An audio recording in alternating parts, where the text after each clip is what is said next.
बिस्मिल्लाहिर्रहमानिर्रहीम। सब सुनने वालों को अस्सलाम वालेकुम। अगर आप इस चैनल पर नए आए हैं तो बेल के आइकॉन को ज़रूर क्लिक कीजिए। आइए सुनते हैं आज की सच्ची खौफनाक कहानी। अली और आयशा दोनों एक ही कॉलेज में पढ़ते थे और आपस में क्लास फेलो भी थे, मगर दोनों ही एक दूसरे से शाकी रहते। इसी वजह से इनके दरमियान आए दिन लड़ाई होती रहती। इन दोनों का जब भी सामना होता, एक दूसरे को देखते ही दूसरी तरफ मुंह फेर लेते। हालांकि इनकी दुश्मनी नुमा बेजारी की वजह कोई भी नहीं थी, मगर फिर भी वो एक दूसरे को बर्दाश्त नहीं करते थे। इनके इस रवैये से सभी वाकिफ़ थे, ताहम इस अमर से कोई वाकिफ़ नहीं था कि कुदरत ने अली आयशा के मुक़द्दर में कुछ और ही लिखा था। उस दिन सभी ने हैरत से खुली आंखों से ये मंजर देखा कि दोनों आपस में बातें कर रहे हैं और इनके चेहरों पर किसी भी किस्म की बेजारी या नफ़रत नहीं थी।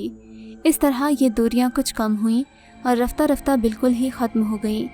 और ये बात है कि नफ़रत मोहब्बत की पहली सीढ़ी होती है। ये दुरुस्त साबित हो गई। गुज़रते वक्त के साथ दोनों की दोस्ती पुख्ता होती गई और ये बेहतरीन दोस्त बन गए। अपना ज़्यादातर वक्त एक साथ गुजारने लगे, इकट्ठे पढ़ते और अपनी हर चीज़ शेयर करते। फिर इनकी दोस्ती का ताल्लुक़ इस कदर बढ़ गया कि मोहब्बत में तब्दील हो गया। यूँ इनकी मोहब्बत परवान चढ़ने लगी। मोहब्बत में इतनी शिद्दत आ गई कि दोनों का एक दूसरे के बगैर जीना मुहाल हो गया। चुनाचे अली ने आयशा से शादी का इसरार करना शुरू कर दिया। आयशा भी उससे शादी की ख्वाहिशमंद थी, मगर मसला दोनों के घर वालों का था। आयशा ने फ़िक्रमंदी से कहा, मैं तुमसे शादी करना तो चाहती हूँ, लेकिन घर वालों को कैसे मनाऊँ? अली ने कहा, हमें इस बारे में कोशिश करनी है, और अगर इस सूरत में वो नहीं मानते तो फिर हमारे पास एक और हल भी मौजूद है। उस शाम वो दोनों साहिल समंदर पर टहल रहे थे। इन दोनों के चेहरे थकन से चूर थे। उदासी और मायूसी वाज़ेह तौर पर नुमायां थी। साफ ज़ाहिर हो रहा था कि उनकी लाख कोशिश के बावजूद उनके घर वाले इस रिश्ते पर तैयार नहीं हुए। अच्छा अली, उस दिन तुम कौन से हल की बात कर रहे थे? आयशा ने रुककर बेकरारी से पूछा। हाँ, लगता है अब उस पर अमल कर लेना चाहिए। मैंने घर छोड़ने का फ़ैसला कर लिया है। तुम्हारे लिए मैं घर वालों तो का पूरे जहां को छोड़ सकता हूँ। क्या तुम मेरे इस फ़ैसले में मेरे साथ हो? अली ने उम्मीद भरी नज़रों से उसे देखा। अली की बात पर आयशा परेशान हो गई। क्या मैं? मगर आयशा परेशान हो गई। मुझे जवाब चाहिए, हाँ या ना। अगर तुम मेरा साथ नहीं दे सकती तो मुझे भूल जाओ। अली ने कदरे गुस्से से हतमी फ़ैसला सुना दिया। अली, तुम क्या कह रहे हो? याद रखो, अब हमारा जीना मरना साथ साथ है। मैं तुम्हारी खातिर हद हद से गुजर सकती हूँ। आयशा जज्बाती होते हुए बोली, ठीक है, तुम कल रात बिना किसी को बताए बाहर निकल आना। मैं तुम्हारा मुंतज़िर रहूँगा। फिर हम दोनों किसी महफूज ठिकाने पर पहुँचते ही शादी कर लेंगे। दूसरे दिन आयशा सुबह से ही बेचैन थी। वो मुस्तकबिल के सुहाने सपने देख रही थी। साथ ही उसके दिल में एक अनजाना सा खटका भी मौजूद था। इसी बेचैनी में दिन गुजर गया। शाम करीब आ गई। फिर रात ने अपने पर फैलाए। आहिस्ता आहिस्ता वक्त गुजरने लगा। रात के 12 बजे, फिर 12:30 बजे हुए। आयशा बेचैनी से टहलने लगी। अब उसकी बेकरारी में इजाफा हो गया। फिर 1 भी बज गया। उसने अपना छोटा सा सूटकेस उठाया और घर से निकलने के लिए कदम बढ़ाए। उसे अपने रुखसारों पर नमी का एहसास हुआ। शायद आंखें छलक पड़ी थीं। उसने आखिरी मर्तबा माँ के कमरे में झांका। एक अलविदाई नज़र घर पर डालकर बाहर आ गई। बैरूनी गेट के पास उसने अली को मुंतज़िर पाया। वो भी गाड़ी में बैठा बहुत बेचैन लग रहा था। परेशानी में आयशा ये भी न पूछ सकी कि अली, ये गाड़ी कहाँ से लाए हो? वो उजलत में अली के साथ फ्रंट सीट पर बैठी और वो दोनों अपने सफ़र पर रवाना हो गए। अभी वो कुछ ही दूर गए थे कि आयशा की तबीयत ख़राब होने लगी। इसकी कैफियत अजीब हो गई, जैसे इसे दौरे पड़ रहे हों। वो कभी खुद को नाखूनों से नोचती, कभी पाँव को टटोल टटोल कर देखती और कभी ऐसी पुरस्रार और बेतहाशा हंसती कि अली डर जाता। वो अब आयशा की इस कैफियत से बेहद खौफज़दा हो गया था। उसकी समझ में नहीं आ रहा था कि वो क्या करे। उसकी सोच मफलूज हो गई थी। वो आयशा को हस्पताल भी नहीं लेकर जा सकता था।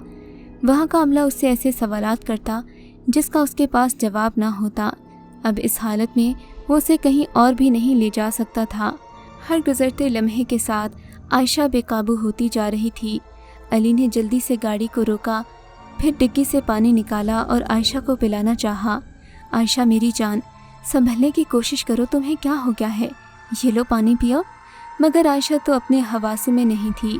इस सूरत हाल में अली ने एक फ़ैसला करते हुए आयशा की तरफ का दरवाज़ा खोला, इसे बाहर धकेल कर गाड़ी दौड़ाता हुआ ले गया। आयशा सड़क पर पड़ी तड़पती रही थी। काफ़ी देर हाथ पांव मारने के बाद उसकी सांसें उखड़ने लगीं। जाने कब तक आयशा की नक्श सड़क पर पड़ी रहती कि कुछ खुदा तरस लोग वहाँ से गुजरे। आयशा ने सड़क पर जान दे दी थी। इन खुदा तरस लोगों ने ईदी सेंटर वालों को फ़ोन किया। ईदी सेंटर वालों ने 3 दिन उसके वारिसों का इंतज़ार करने के बाद नक्श को लावारिस करार देकर दफना दिया। जिस वक्त आयशा को कब्र में उतारा जा रहा था, उस लम्हे तूफ़ानी हवाएं चल रही थीं। माहौल अजीब सा दहशतनाक होता जा रहा था। जबकि दूसरी तरफ अली आयशा को छोड़कर अपने दोस्त के फ्लैट पर जा पहुंचा। उसे नहीं पता था कि वो क्या कर रहा है, लेकिन जाने क्यों आयशा के पास जाने के बारे में जब भी वो सोचता, उसकी आंखों के आगे अंधेरा छाने लगता। उसे लगता कि अगर वो आयशा के पास गया तो कोई उसकी जान ले लेगा। शायद वो उसकी हालत से ही डर गया था। उसकी पुरस्रार हालत ने अली को खौफजदा कर दिया था। और फिर सुबह हो गई, लेकिन अली वहाँ से न जा सका। अब यहीं अपने दोस्त के पास छुप कर रहने लगा। एक रोज़ उसके दोस्त को किसी काम से अपने आबाई गांव जाना पड़ा। ये रात अली अपने फ्लैट पर अकेला था, सो उसे ये रात तन्हा ही गुजारनी थी। उसे थोड़ा डर भी लग रहा था, क्योंकि इतने अरसे बाद वो पहली बार अकेला सो रहा था। बेड पर लेटा वो छत को घूर रहा था कि अचानक अनजाने ख्यालों में गुम उसकी आंख लग गई। अभी वो ठीक से सो भी नहीं पाया था कि हड़बड़ा कर उठ बैठा। उसे लगा किसी ने आवाज़ दी है उसे। वो इर्द गिर्द देखने लगा, मगर उसे वहाँ कोई भी नज़र नहीं आया। उस आवाज़ में बहुत दर्द और कर्ब था। यह आवाज़ बिल्कुल वैसी ही थी जैसी उस रात आयशा ने अली को अपनी उखड़ती सांसों के साथ दी थी। इस आवाज़ के साथ ही अली की आंखों में वो मंजर चलने लगा। उसे वो दर्दनाक याद आने लगी। उस रात का मंजर उसकी जहन में चलने लगा जब वो आयशा को तड़पता छोड़कर वहाँ से भाग आया था। अगली रात फिर से उसे अकेले गुजारनी थी। अली ने ये रात छुप छुप कर गुजारी थी। सारी रात उसे लगता कि कोई उसे आवाज़ें दे रहा है। वो बाहर बालकनी में गया, मगर वहाँ किसी को ना पाकर अपने कमरे में लौट आया। सुबह फजर तक उसने रात आंखों में काटी।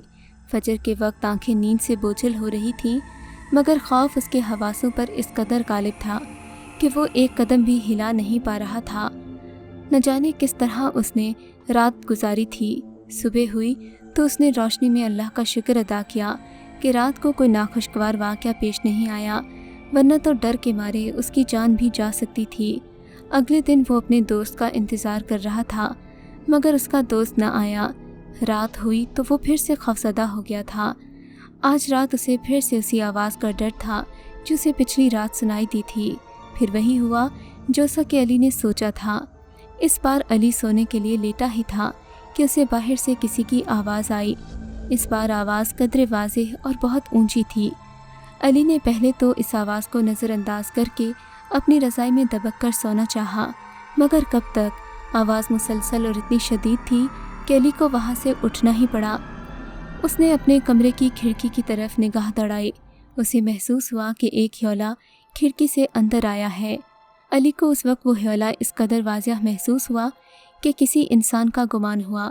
उसे लगा लाजमन ये चोर या डाकू हैं जो इसके फ्लैट की जानिब आए हैं। इनका इरादा माल लूटने का है।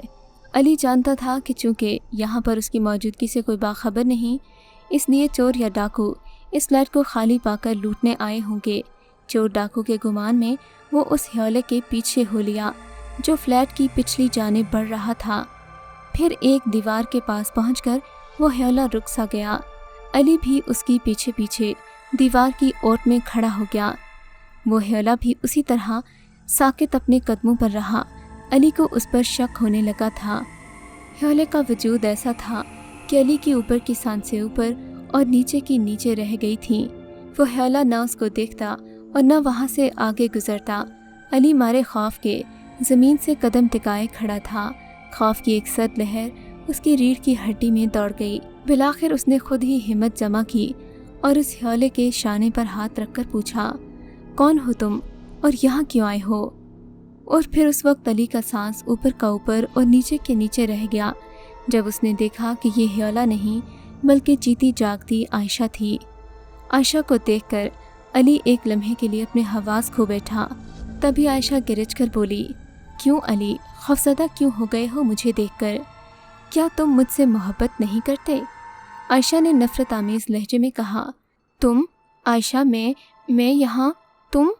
मारे डर और खौफ के अली की ज़ुबान लड़खड़ा रही थी, बिल्कुल इसी तरह जिस तरह तुम अभी इस वक्त इस दुनिया में मौजूद हो। तुमने ये कैसे सोच लिया अली कि तुम मुझे मरता छोड़कर खुद जिंदा बच जाओगे? मैंने कहा था ना, हमारा जीना मरना अब एक साथ है। तुम्हारी बेवफाई की वजह से मैं अपने लोगों के सामने शर्मिंदा हुई हूँ। तुम जानते हो, मैंने तुम्हारी मोहब्बत का इम्तिहान लिया है, आजमाया है मैंने तुम्हें, लेकिन निकले ना तुम बेवफा और खुदगर्ज इंसान। अब तुम्हें मेरे साथ चलना होगा। मैं तुम्हें इस दुनिया में नहीं रहने दूंगी। उस मोहब्बत में बेवफाई का मज़ा चखाऊंगी जिसकी बुनियाद पर तुमने सारी ज़िंदगी मेरे साथ रहने का वादा किया था। आयशा खौफनाक लहजे में बोल रही थी। उसकी शक्ल तब्दील हो रही थी। अली की नज़रें उसके चेहरे पर गड़ी हुई थीं, जो रफ्ता रफ्ता हसीन से बदसूरत होता जा रहा था। अली की नज़रें आयशा के चेहरे से फिसलती हुई उसके वजूद और फिर उसके पाँव पर जा ठहरी। आयशा के पाँव उल्टे थे। वो कोई इंसान नहीं लग रही थी, किसी और ही दुनिया की मखलूक थी। ये देखकर अली की सांसें रुक गई। आयशा, मुझे माफ़ कर दो, अली ने हकलाते हुए बमुश्किल कहा। आलिया, जो उससे कुछ चंद फुट दूर ही खड़ी थी, मुसलसल उसकी जानिब बढ़ती रही।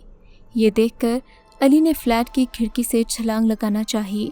चौथी मंजिल से अगर वो गिर जाता तो तड़प तड़प कर जान दे देता, लेकिन आलिया शायद उसे इतनी जल्दी मारना नहीं चाहती थी। अब हर रात अली के फ्लैट से उसके चीखने, चिल्लाने और पुकारने की आवाज़ें आती हैं। आलिया की रूह उसे रोज़ डराने आती है। वो रोज़ाना डरता है, रोज़ाना मरता है।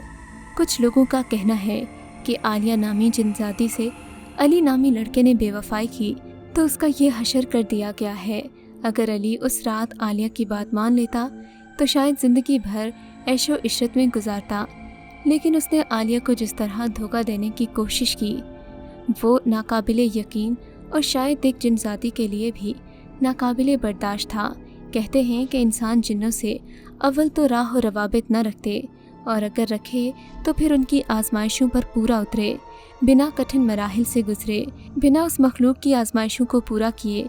उसके दिल में जगह बनाना और उसके साथ रहना सिर्फ मुश्किल ही नहीं, एक नामुमकिन सी बात है। खुदारा अपनी जानों से मत खेलिए, जिन्नात की बातें कहानियों तक ही अच्छी लगती हैं। खुदा हम सब को ऐसी मखलूक के शर से महफूज रखे। इस कहानी को सुनते हुए आपको कैसा लगा और इस कहानी के बारे में आपका क्या ख्याल है, हमें कमेंट्स में ज़रूर बताइएगा।